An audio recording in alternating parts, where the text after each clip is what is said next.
Okay, so today I'm doing some start of the year journaling, and I kept being called back to this drawing I did, which was called Burden, and thinking about what I have to carry. What is it that I've been carrying? And for a long time, I think my lack of consistency and my lack of momentum has been due to the fact I've been carrying the burden of other people's narratives. So this is a year it stops. So I start with a printout of that drawing, and I'm cross with myself for doing this. I'm covering up that ink that's showing through from the other side, but I should just have swapped pages and put this picture on the other side of the double page spread. But there you go, you live and learn.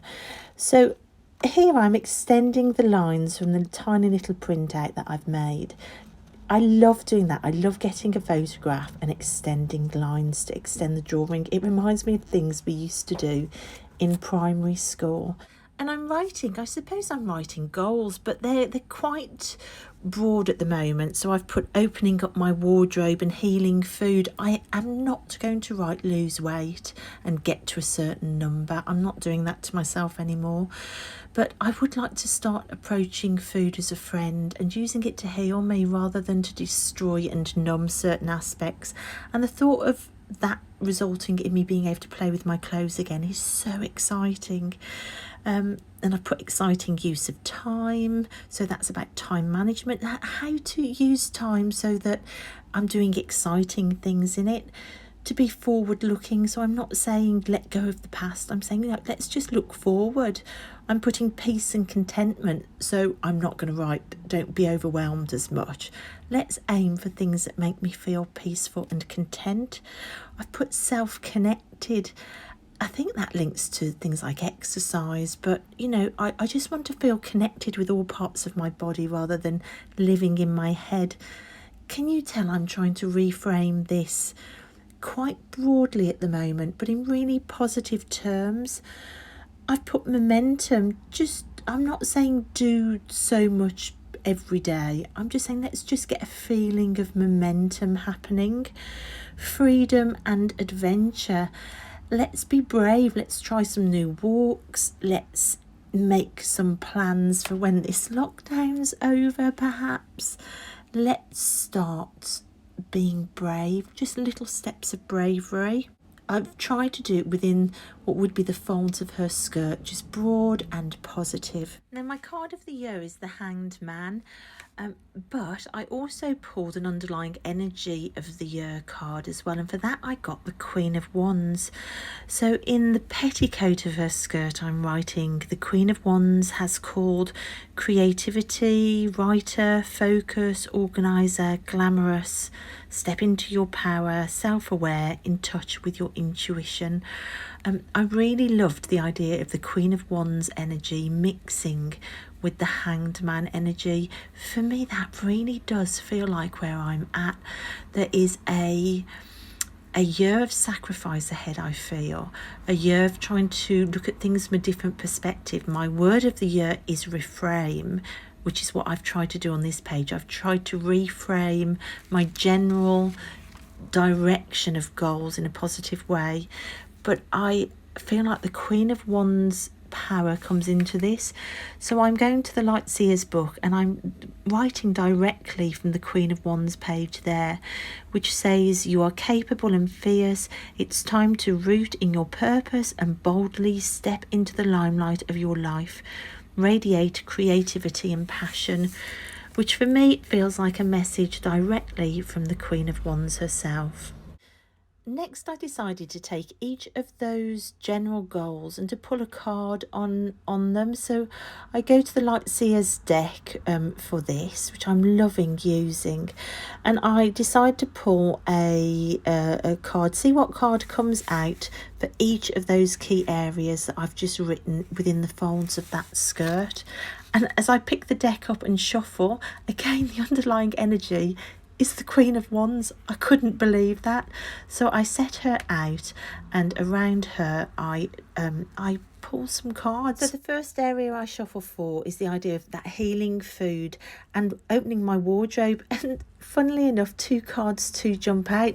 So the Fool reversed for healing food and the Magician reverse for wardrobe opening.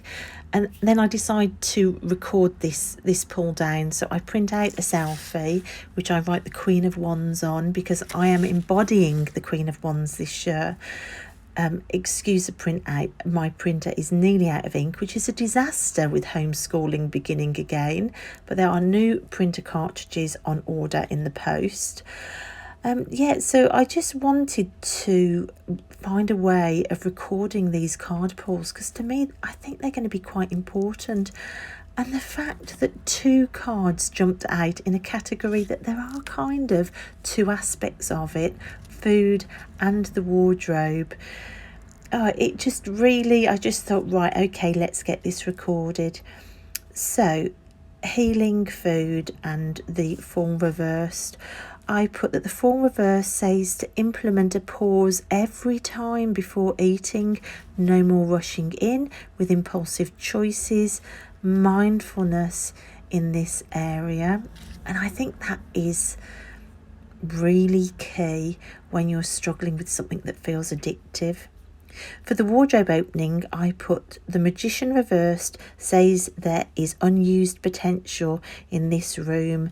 Adapt the clothes, stay focused, remake, repurpose. Be beautiful now as you open your wardrobe. You have all the magic you need. So it didn't say wait, and it didn't say wait to use your clothes till you are a size whatever. It's talking about power now, but you're not stepping into it. So with my wardrobe, my plan is to remake, repurpose, adapt. I'm going to start playing with my creativity within that wardrobe room. It might mean sewing, it might mean altering, it might mean making altered clothes. It all sounds incredibly exciting to me. Normally my wardrobe gets ignored till I'm thin enough. I'm not doing that to myself anymore. And if you've been doing that to yourself, then let's not do it together. Okay, the next card pull is for the exciting use of time. So this is my idea of time management and not wasting time, but how to use my time more excitingly. It didn't surprise me I've got another reversal, because I've kind of been stuck wasting time. And I wrote justice reversed says there is a cause and effect. Remember, this goes with time too. Take responsibility, for you reap what you sow. The scales say effort in, results out. So I think it's a case of just being a bit more grown up about time, being a bit more responsible. If I want to create in the art studio, if I want to create in my wardrobe room now, if I'd like to be doing all of those things, then there is a need to not read so many novels, to not get lost in YouTube, to not fall down the Pinterest rabbit hole, and to use my time in a more wise way. But let's reframe it as an exciting use of time. Okay, next is momentum. I have been feeling so stuck, lost in trauma and trauma response. So I was really interested to see what advice I would get for momentum. And I got death reversed. And I felt that the message was saying that you have a fear of change. This is why you cling to the stationery, you cling to the past, you cling to being stuck in that trauma response. And I wrote, choose your death, this or the death of your possibility.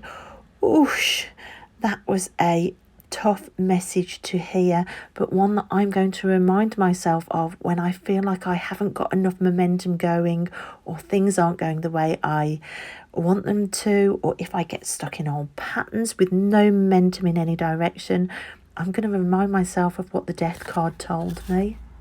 And so far, have you noticed they're all major arcana cards reversed? I think this might be a big year. Okay, the next skirt fold was for freedom and adventure. And for this, I pulled a card that I kept pulling during Kwanzaa week, the Page of Swords reversed. Again, another reversal.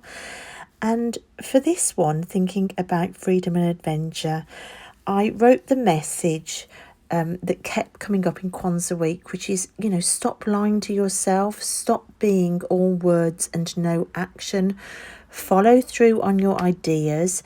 So don't take on too many light bulbs, as your yes this year needs to be a yes.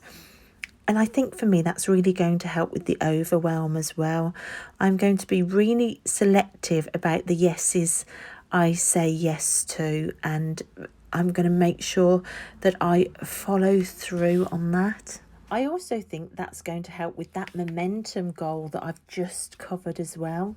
Okay, the next area to pull for is self-connectedness. So how to feel less in my head. And again, I pulled the Ace of Cups reversed, which came out so many times in Kwanzaa week reversed.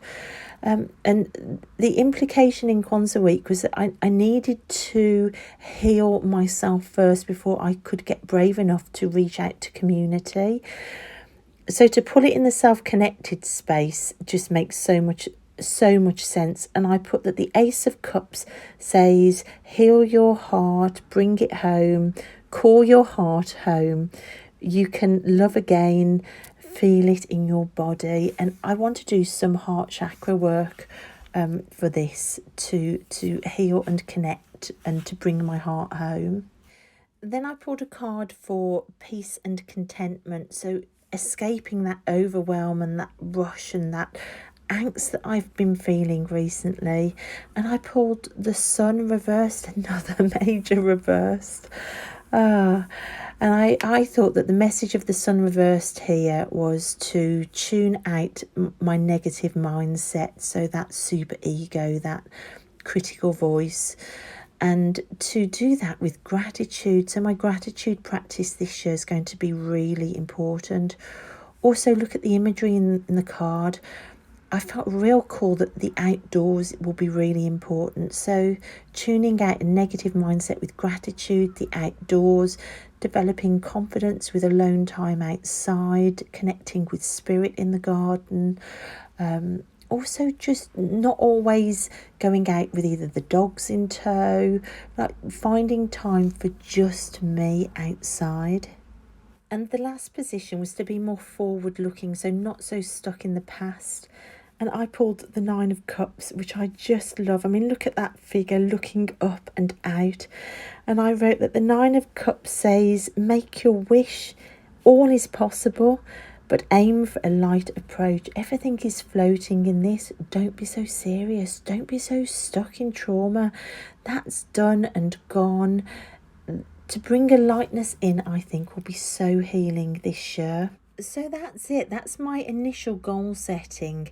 They are really goals around how I want to feel, not what I want to do. So, I want to feel healed and excited and self-connected and free with momentum, peace and connectedness, forward-looking.